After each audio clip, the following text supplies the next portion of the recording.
Salut les milliardaires, bienvenue sur notre chaîne Littératie financière. Ici, nous vous enseignons et vous aidons à pratiquer l'intelligence financière selon les principes de Dieu. Asseyez-vous, écoutez et surtout, n'oubliez pas de vous abonner. En tant qu'Église du Royaume, notre objectif, par l'Esprit du Seigneur, est d'utiliser ce premier service pour nous équiper et nous positionner en tant qu'ambassadeurs du Royaume, pour être le sel et la lumière sur le marché et dans notre monde. Nous enseignons donc la réussite, le leadership et les principes commerciaux pour la vie.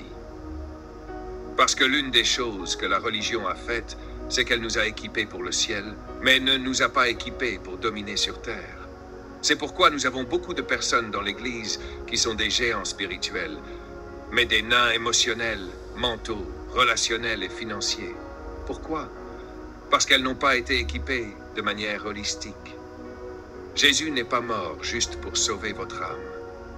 Il est mort pour vous donner une vie holistique, une vie abondante. Et le plan de Dieu est que vous ayez une victoire totale et une domination totale. Louez le nom de Jésus. Ainsi, lorsque vous venez au premier service, c'est le but du premier service.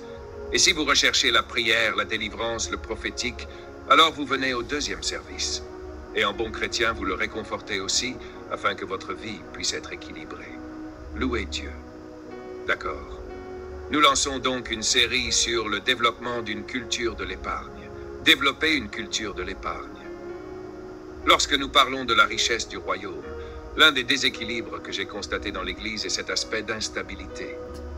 Et souvent nous parlons du surnaturel, du surnaturel, du surnaturel. Mais si vous vous asseyez et réfléchissez, vous réalisez que ce surnaturel dont vous parlez est une fonction du super ajouté au naturel.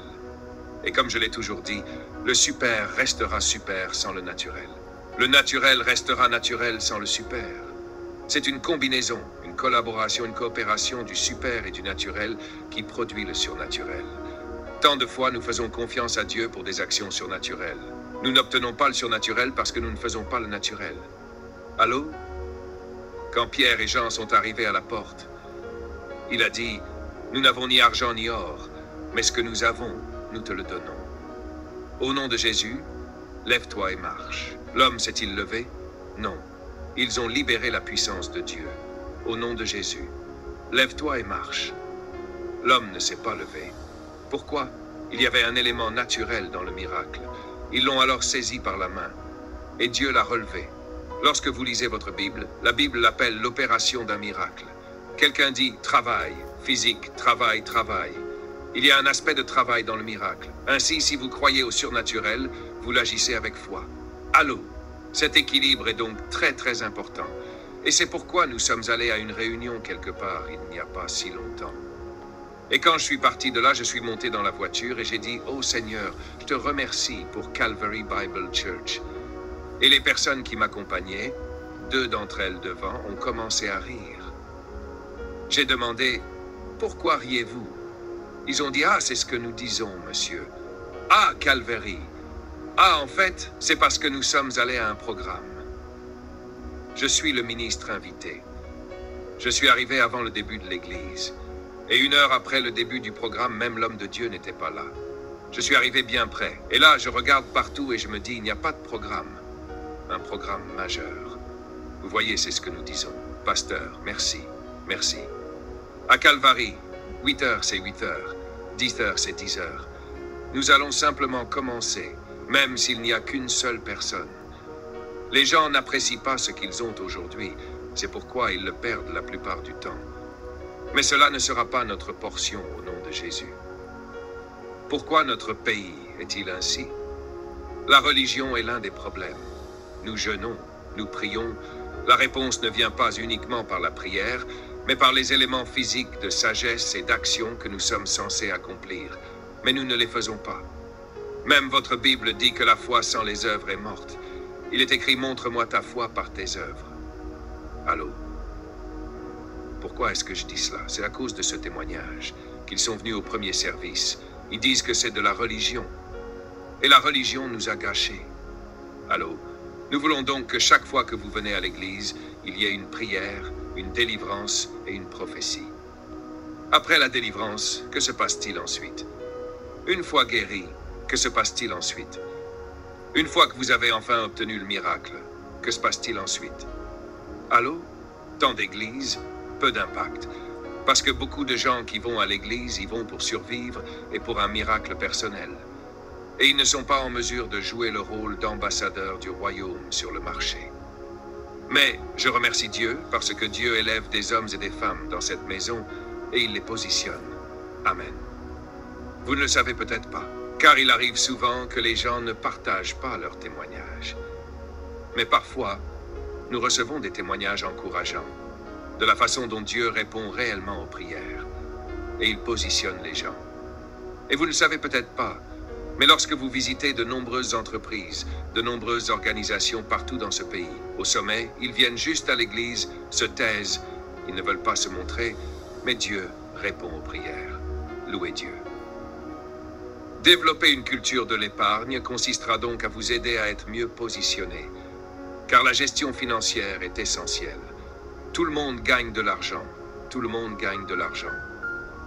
Que cela soit suffisant ou non, tout le monde gagne de l'argent. Mais ce n'est pas gagner de l'argent qui vous donne de la richesse, c'est la capacité de gérer l'argent qui vous aide à pouvoir multiplier l'argent. C'est ce qui apporte de la richesse. Ainsi, au cours des 4 prochaines semaines, nous allons examiner cela. Maintenant, si vous regardez ce qui se passe partout dans le monde, nous sommes actuellement au milieu d'un climat économique tout à fait unique. Et cela est mondial, pas seulement au Nigeria. Les gens partout dans le monde, au Royaume-Uni, aux États-Unis, au Canada, partout où les taux d'intérêt ont augmenté, les coûts de l'énergie ont augmenté. Avec la guerre en Ukraine, quand la Russie s'est opposée à l'Ukraine, ils ont pensé que ce serait juste, allons-y et finissons-en en 3 semaines. D'ici 1 mois, nous éliminerons ces personnes. Et ils sont toujours là maintenant. Et non, en fait, permettez-moi peut-être de ne pas dire personne. Moi, je ne savais pas que l'Ukraine était si puissante. Jusqu'à ce que nous commencions à réaliser que l'Ukraine est celle qui a du blé. C'est elle qui a celui-ci. C'est un seul pays. Maintenant, vous avez tout cela. Et maintenant, le monde entier a un problème d'énergie. Un problème de taux d'intérêt. Au Royaume-Uni, maintenant, les gens recherchent une maison. Ils ne peuvent pas payer le loyer. Les gens sont envoyés dehors. Ils expulsent les gens des maisons. Maintenant, parce que le propriétaire qui a acheté la maison avec une hypothèque, qui paye une hypothèque de payer 2400 pounds par mois, son hypothèque est maintenant de 4000.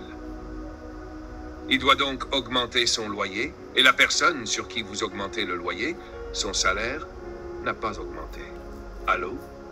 Les gens qui ont obtenu des prêts hypothécaires et des taux d'intérêt dans le monde entier, c'est donc un phénomène mondial qui est en train de se produire. Cette série permettra donc en premier lieu d'expliquer pourquoi de nombreuses personnes ont été affectées négativement. Car quelle que soit l'augmentation des dépenses, si vous avez suffisamment d'économies, vous disposez d'un coussin de sécurité suffisant. Vous avez suffisamment de réserves pour vous aider à traverser cette période. Et nous avons partagé beaucoup de ces choses au fil des ans. Un membre de l'Église est venu me voir il y a des années. Nous avons discuté et il m'a dit « Ah, pasteur, merci monsieur ». J'ai répondu « Pourquoi? Bonjour ». Le pasteur Femi Adekunle est venu nous prêcher il y a quelques semaines. Je suis allé à Abuja il y a quelques années et j'ai dit « Pasteur, merci ». J'ai dit « Quoi ?» Il a répondu « Ah, vous savez, le message que vous avez prêché cette fois-là, à savoir que nous devrions ouvrir un compte pour nos enfants et y déposer de l'argent tous les mois. » Il m'a dit qu'il avait immédiatement décidé que cette semaine-là, ils allaient ouvrir un compte et y mettre de l'argent. 10 000. 10 000. Il mettait simplement de l'argent là-bas. Il a dit qu'il était vice-président d'une grande entreprise. Tout le monde était payé, mais il ne payait pas les cadres supérieurs.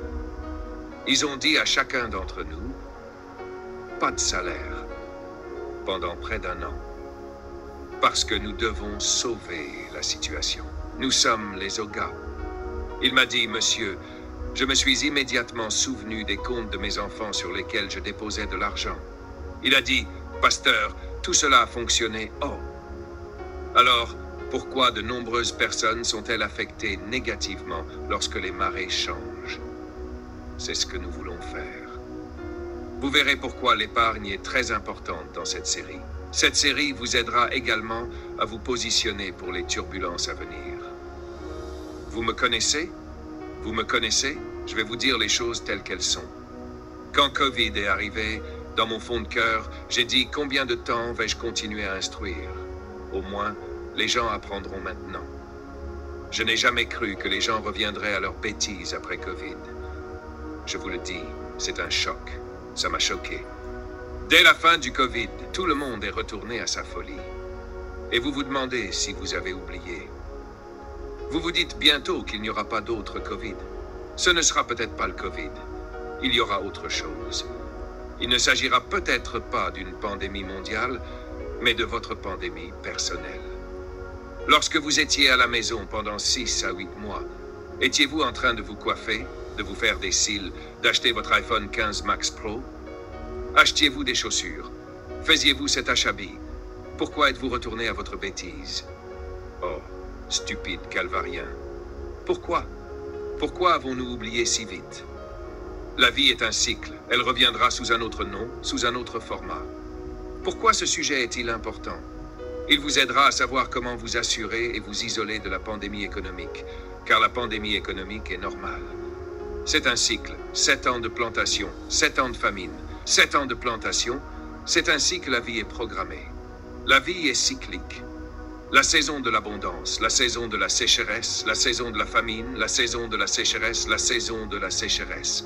La vie est cyclique, saison d'abondance, saison de famine, saison d'abondance. Voilà ce qu'est la vie. À l'époque, à l'école secondaire dans le domaine de l'agriculture, on nous enseignait ce qu'on appelle la jachère. La jachère est dans votre Bible, vous savez. Même si vous lisez la Bible, il disait « Quand vous plantez à un endroit, laissez-le pendant un certain temps. Ne plantez rien à cet endroit. » C'est dans ta Bible, ça dit que c'est cyclique. La jachère est un processus par lequel, lorsque vous plantez sur le sol pendant un certain temps, après avoir récolté, vous le laissez respirer. Ainsi, vous pouvez recueillir des nutriments avant de planter à nouveau, afin de ne pas le surcharger. Voilà qui vous dit ce qu'est la vie. La vie est cyclique. Il n'y a qu'une seule catégorie de personnes qui ne peut pas être riche pour toujours. Ainsi, l'une des raisons des turbulences, l'une des raisons des crises, c'est que les crises créent des opportunités. Ainsi, un nouveau groupe de milliardaires peut apparaître, tandis que ceux qui ont expiré peuvent passer à l'argent ancien, puis de l'argent nouveau émergera. Par conséquent, la plupart du temps, ce que nous appelons une crise,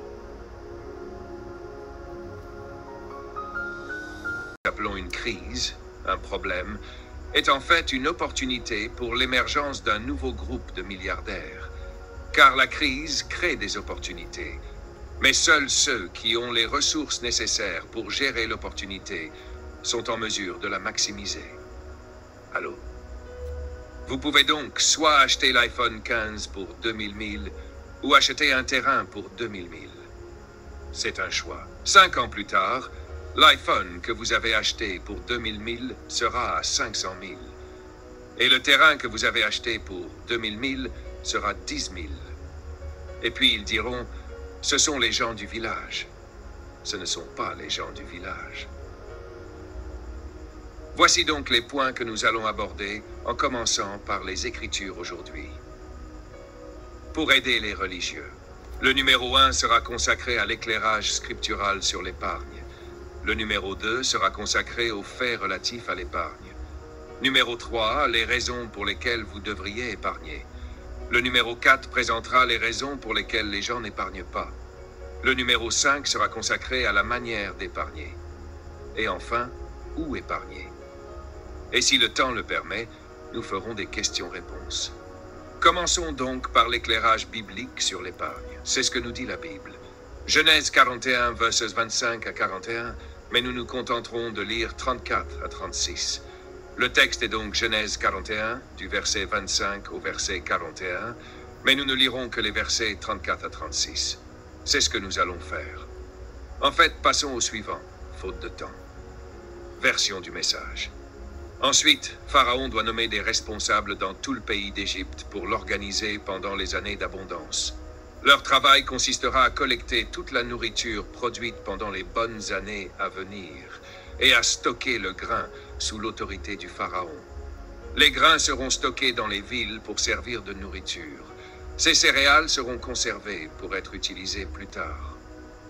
Pendant les 7 années de famine qui vont s'abattre sur l'Égypte, le pays ne sera pas dévasté par la famine. Alors oui, tu vois, tu connais l'histoire. Pharaon a fait un rêve.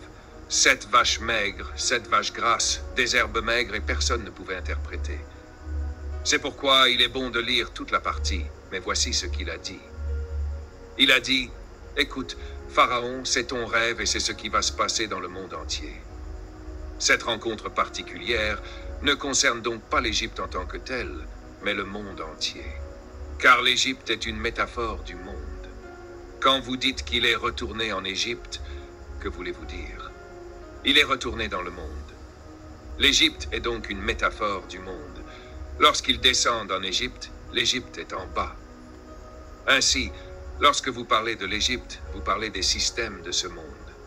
Voici donc ce qui se passera au cours de la saison. Disons qu'il y aura des saisons d'abondance, elles seront suivies de saisons de famine. Ce qu'il dit, c'est que si vous avez fait ce rêve 2 fois, c'est parce qu'il s'agit d'une image prophétique de la façon dont le monde fonctionnera. Est-ce que c'est le cas dans votre Bible? Dans cette vie, il y a des saisons d'abondance et des saisons de famine. C'est ainsi. Il n'y a rien que vous puissiez faire à ce sujet. La seule chose que vous pouvez faire, c'est de faire ce qu'il faut pour ne pas être victime des cycles. Mais il y aura l'abondance et la famine, c'est normal. Il n'y a rien que vous ne puissiez faire, c'est comme ça que le monde fonctionne. Allô? Vous comprenez ça maintenant? Alors il dit à Pharaon, « Pharaon, la solution c'est de chercher un homme que tu mettras au-dessus de tout ça pour que, dans les années d'abondance, tu gardes 20% de tout. » C'est ce qu'on appelle le principe des 20%. Est-ce que c'est dans votre Bible? Il dit de garder 20% de tout pendant les années d'abondance, de les emmagasiner, puis, lorsque les années de famine arrivent, d'ouvrir le magasin. C'est à partir de là que les nations, partout dans le monde, les nations ont des réserves. C'est ce principe qui gouverne les nations. Partout dans le monde, elles stockent des choses. Beaucoup d'entre vous ne savent pas que l'Amérique a du pétrole. Ils ont du pétrole qu'ils ont stocké et ils vont acheter le pétrole des autres. Ils ont une nation entière qui stocke des choses à cause de ce principe dans la Bible. Vous qui êtes maintenant un chrétien, vous ne suivez pas la Bible. Vous cherchez un miracle. Vous voulez que quelqu'un vous oigne pour prospérer. D'accord, je vous ai oint, vous avez prospéré, vous avez 10 minutes. Si vous les dépensez maintenant, vous viendrez d'une autre onction pour en obtenir une autre. Quelque chose ne va pas chez nous, monsieur. Allô? Vous voyez donc qu'il existe un principe biblique. L'épargne. On ne mange pas tout. Tout ce qui vient n'est pas à manger tout de suite. Et alors vous vivrez par miracle. Chaque jour, vous attendez un miracle. Le prochain miracle, non. La vie est vécue selon des principes. Dieu ne veut pas que vous viviez une vie de miracle à chaque instant. Non, il veut que vous viviez selon des principes. Il y a alors de la place pour les miracles. C'est la raison pour laquelle on inspire et on expire sans même être conscient. C'est ce qu'on appelle la compétence inconsciente. Vous êtes inconscient, mais vous le faites, tout simplement. Si vous devez vivre par miracle, cela signifie que vous devez respirer tous les jours. Miracle, Jésus. Jésus, c'est comme si vous deviez croire en Dieu pour respirer. Ainsi, parfois, toute cette religion, « Oh, je suis un miracle », oublie cette conception. Arrêtez de vous tromper vous-même. Cette vie n'est pas faite pour que vous viviez par miracle, elle est faite pour que vous viviez par principe. Il a mis des principes à disposition pour la perpétuation de sa création. Mais il y a une place pour le miracle. Alors que tu ne fais pas confiance aux principes, sache que tu es porteur de sa gloire, mais que tu vis selon des principes. Ainsi, vous mangez de manière à prendre les nutriments de la nourriture pour nourrir votre corps. Vous allez aux toilettes, vous dormez, vous vous réveillez. Ce sont les principes normaux de la vie. Regardons donc la veuve dans le premier roi, le verset 17. Pour des raisons de temps, je vais sauter cette étape, mais laissez-moi vous raconter l'histoire, puisque vous la connaissez. Ce qui s'est passé, c'est qu'il y a eu une famine. Le prophète de Dieu, Élie, a dit qu'il n'y aurait pas d'arc-en-ciel par ma parole, par sa parole. Dieu ne l'a pas envoyé, simplement sa parole. Mais Dieu a dû le soutenir parce qu'il a fait ses ministres. C'est mon enfant, laissez-moi le soutenir. Dieu l'a donc soutenu, mais lorsqu'il parlait, il ne comprenait pas le principe du marché. Oui, il était le miracle de ce peuple. Allô? Oui, monsieur. Alors il dit pas de pluie. Il ne savait pas que sans pluie, il n'y a pas de végétation. Pas de végétation égale pas de nourriture. Il est devenu victime de sa prophétie. Il opérait de manière surnaturelle. Puis il a dû se tourner vers Dieu, pour croire en Dieu et obtenir un miracle pour sa survie dans un problème qu'il avait causé par sa propre prophétie. Alors Dieu est d'accord, pas de problème. Il y a un torrent qui s'appelle Chérith. Allez-y. J'ai prévu des provisions pour vous. Les corbeaux viendront vous nourrir. Ça, c'est le surnaturel. Il n'y a donc rien de mal dans le surnaturel. Il y a une place pour cela. Il y a une place pour cela. Allô? S'il est temps de faire du surnaturel, nous sommes là. Mais l'équilibre est très important. N'est-ce pas ce déséquilibre qui nous conduit, tous ces hommes religieux, tout droit à l'échec? Ces gens qui vont à l'église tous les dimanches, qui crient, qui sautent, qui crient, qui chantent. Lorsqu'ils sortent de l'église, ils sont inutiles au monde. Vous êtes le sel de la terre. Vous êtes la lumière du monde. En quoi le monde est-il meilleur parce que nous sommes chrétiens? Vous venez à l'église et pratiquez la spiritualité à l'église. Mais dans vos écoles, dans vos bureaux, dans vos quartiers, peuvent-ils témoigner que vous contribuez à la société? Que s'est-il passé? Le torrent s'est asséché. Les corbeaux sont arrivés. Puis le torrent s'est asséché à son tour. Tu sais pourquoi le torrent s'est asséché? Parce que c'est Élie qui a causé le problème. Allô? Mais Dieu a dû le soutenir et le bénir. Mais son problème causait des problèmes à d'autres personnes. Et Dieu a dû lui dire, non, non, non, non, ok, maintenant je t'ai béni. Il est temps que tu te serves de ton prophétique. Le même prophétique qui était à l'origine du problème. Va et utilise-le pour commencer à résoudre les problèmes des gens qui ont vécu selon ma volonté. Maintenant que le torrent est desséché, va à Zarephath. J'y ai préparé une veuve qui te maintiendra en vie. Allô?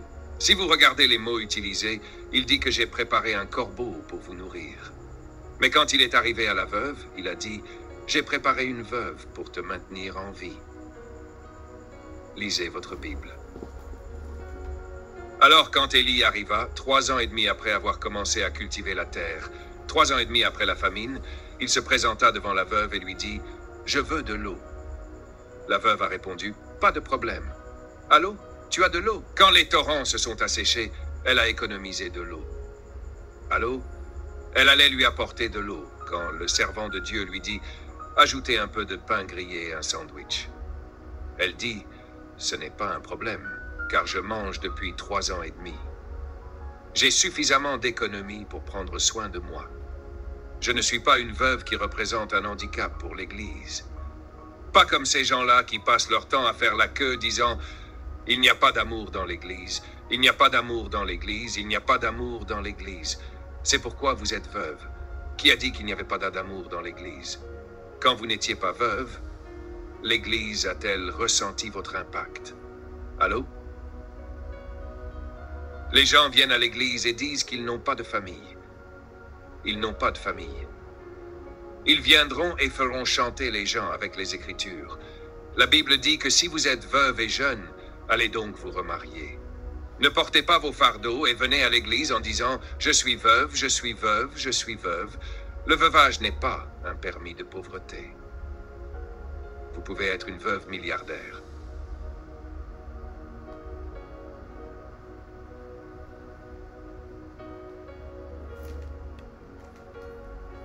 Allô? La veuve est approvisionnée en eau pendant 3 ans et demi. Elle dit au prophète « La nourriture que vous demandez, j'en ai encore. Oh, je ne dis pas que je n'en ai pas, mais vous voyez, c'est la dernière que je possède. » Pourquoi? Parce que lorsque les économies de la femme étaient sur le point de s'achever, Dieu a envoyé le prophète pour la faire basculer dans le surnaturel. Dites non, non, non. Celle-ci, ma fille, m'a obéi. Elle a épargné, elle a investi, et au milieu de la famine, elle a survécu en épargnant. Mais maintenant que ses économies sont sur le point d'expirer et qu'elle est ma fille, je t'envoie avec cette onction prophétique qui est à l'origine du problème. Je t'envoie avec ton onction prophétique pour aller la faire basculer dans le surnaturel. La volonté parfaite de Dieu n'est pas de vous bénir. La volonté parfaite de Dieu est de faire de vous un objet de bénédiction. À Charit, Élie a été béni. À Zarephath, il était une bénédiction. Allô? Des années après la famine, elle avait encore de quoi manger. Des années après que les torrents se soient asséchés, elle avait encore de l'eau. Elle était veuve, mais elle n'était pas un fardeau. Allô? Je n'ai pas de famille. L'Église est ma famille. Si l'Église est votre famille, pourquoi ne vous avons-nous pas senti comme une famille? Si l'Église est votre famille, où êtes-vous? Est-ce qu'on t'a vu durant le culte de mi-semaine? Pendant les temps d'évangélisation, est-ce qu'on vous a vu? Allô? Lisez bien votre Bible. Allez à Timothée, lisez-la. Ne citez pas les Écritures hors de leur contexte. Dans Timothée, il est dit que si vous êtes une jeune veuve, vous devez quoi? Vous remarier. Si vous choisissez de ne pas vous remarier, c'est votre affaire. Vous ne pouvez pas nous faire porter cette responsabilité. Je ne suis pas votre ancien mari, non? L'Église n'est pas votre ancien mari. La Bible dit que Jésus est le mari de la veuve. Alors, ayez foi en Jésus. Ne vous tournez pas vers l'Église, mais vers Jésus. Mais pourquoi faut-il que ce soit par le biais d'une offrande de l'Église? Laissez Jésus vous répondre. Non. Parce que nous n'abordons pas ce sujet. Les gens sont si faciles, insensibles. Il dit, soyez sensibles à l'Esprit. J'entends la parole de l'Esprit maintenant. Allô? Comment pouvez-vous être veuve à 32 ans et attendre que l'Église s'occupe de vous? 32? Tu ferais mieux d'aller te remarier et de profiter de ta seconde chance. Vous voyez, pour ceux qui sont vieux, laissez leur famille s'occuper d'eux. La parole dit, celui qui est vieux et qui n'a pas de famille, laissez l'Église s'occuper d'eux. Que l'Église prenne soin d'eux. C'est l'ordre. Jeunes, remariez-vous, vieux, laissez votre famille s'occuper de vous. Les vieux sans famille. C'est pourquoi, avant de pouvoir commencer à dire « Hey, il n'y a pas d'amour dans l'Église », la question qui se pose est de savoir si vous avez une famille ou non. Si vous dites non, l'Église est ma famille. Ensuite, nous examinerons vos antécédents. Si nous sommes votre famille, étiez-vous dans notre communauté? Étiez-vous quelqu'un qui paie sa dîme? Étiez-vous dans l'équipe d'évangélisation? Étiez-vous dans un département? Avez-vous été fidèle à l'Église? C'est ainsi que nous savons si vous êtes notre famille. Certains diront, « Pasteur, ne parle pas comme ça. » Lisez votre Bible maintenant. La mère de Jésus et ses frères étaient venus à une campagne d'évangélisation. Ils attendaient de le voir. Ils sont allés vers Jésus pour lui dire, « Monsieur, monsieur, votre famille est ici. » Il leur a demandé ce qu'ils entendaient par là. La famille de qui? Non, non, non, non, non. Il y a quelque chose comme ça. C'est pas ma biologie. Il répondit, « Ceux qui obéissent à ma parole, c'est ma famille. » Donc la famille, ce n'est pas « nous sommes du même village ».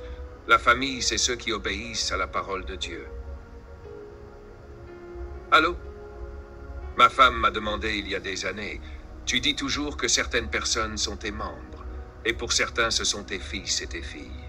Comment définis-tu qui est ton membre, ton fils ou ta fille? » Je lui ai répondu ainsi, « Est-ce qu'il y a quelqu'un qui obéit à la parole de Dieu et m'obéit?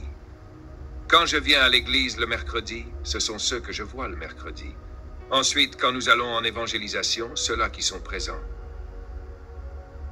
Il y a des gens qui m'appellent leur père, mais moi je sais que je ne suis pas leur père. Vous savez, vous pouvez avoir une relation avec quelqu'un, vous l'appelez votre ami, mais vous n'êtes pas son propre ami. Pour eux, vous n'êtes qu'une connaissance. Permettez-moi de vous donner 2 autres passages de l'Écriture et nous conclurons. Aujourd'hui, c'est l'Écriture. Matthieu 25, verset 27. Matthieu 25, verset 27. Jésus dit, « Vous auriez dû déposer mon argent à la banque, et à mon retour, je l'aurais récupéré avec des intérêts. » C'est Jésus, qui prêche la finance. C'est dans votre Bible, vous ne voyez pas cela? Saint et insensé. Lisez votre Bible. La Bible dit qu'il y avait 10 vierges. Oui, monsieur, la virginité et la sainteté. 5 étaient sages, 5 étaient folles. Le modèle de sainteté était donc pour les 10 vierges. Mais elles étaient saintes et sages, plus saintes. Vous pouvez être sainte et insensée. Et alors vous détesterez Dieu et vous détesterez l'Église en disant « Je paye ma dîme ». Je n'ai jamais manqué à mes engagements. Lisez votre Bible. La Bible ne dit nulle part que si vous payez la dîme, vous prospérerez. Ce n'est pas dans la Bible. Je ne sais pas. C'est ta Bible, n'est-ce pas? Allô? De la même manière que vous payez la dîme de 10%, faites une autre épargne de 10% ou 20% d'économie. C'est l'équilibre.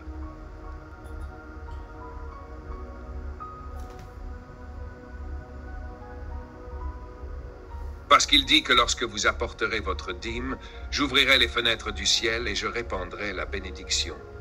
La bénédiction est ici au singulier. Donc, quand vous apportez votre dîme, Dieu vous donne des choses que l'argent ne peut pas acheter. Mais s'il vous donne une idée et que vous ne l'appliquez pas, vous serez un pauvre homme puissant. Puissant mais pauvre. Et après, vous blâmez le pasteur. Vous dites, « Hey, vous connaissez ce pasteur? Pasteur, il collectionne de l'argent. D'accord. L'Église a collecté 10, vous avez 90. 90 et 10, lequel est le plus? Non, répondez vous-même maintenant. Vous utilisez maintenant l'analphabétisme financier et l'irresponsabilité financière pour gâcher la vie. Vous blâmez maintenant l'Église pour les 10 qu'elle a perçus. Vous avez 90. C'est la raison pour laquelle nous faisons ce que nous faisons. Nous ne nous contentons pas de vous dire d'apporter 10%. Nous vous disons ce qu'il faut faire de ces 90%. Parce que la religion vous dira d'apporter 10%, mais la religion ne vous dira pas quoi faire avec les 90% restants. Lorsque vous gâchez les 90%, vous blâmez l'Église.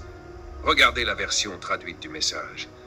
Il est dit que le moins que vous puissiez faire, cela signifie que l'épargne est élémentaire. Le moins, ce salaire que vous devriez économiser.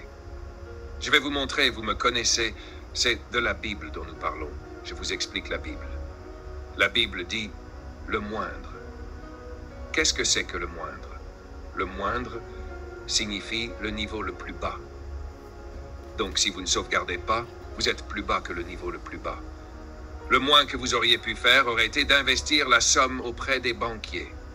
Là, au moins, j'aurais touché un peu d'intérêt. Vous savez, c'est de l'argent dont Jésus parle. Oh, pas de talent. Ce n'est pas le talent de chanter. Ce n'est pas la capacité de réciter un poème. Le talent, c'est de l'argent. L'argent. Quelqu'un répète et dit l'argent. Proverbe 21, verset 20. Proverbe 21, verset 20. Êtes-vous prêts? Dans la demeure du sage, abondance et trésor désirables. L'insensé n'en fait qu'une bouchée. L'insensé fait quoi? Il les gaspille. Alors, dans votre Bible, soulignez-le. Regardons donc quelques adjectifs pour voir. Quand vous me voyez utiliser « insensé », j'ai même écrit un livre à ce sujet. Êtes-vous un insensé? Parce que beaucoup d'entre nous sont des insensés, de la pure bêtise, et nous accusons le diable. Allô? Regardez donc ce qu'il dit ici. Il y a un trésor désirable et de l'huile dans la demeure du sage. Mais l'homme insensé les gaspille. D'un côté, il y a l'insensé.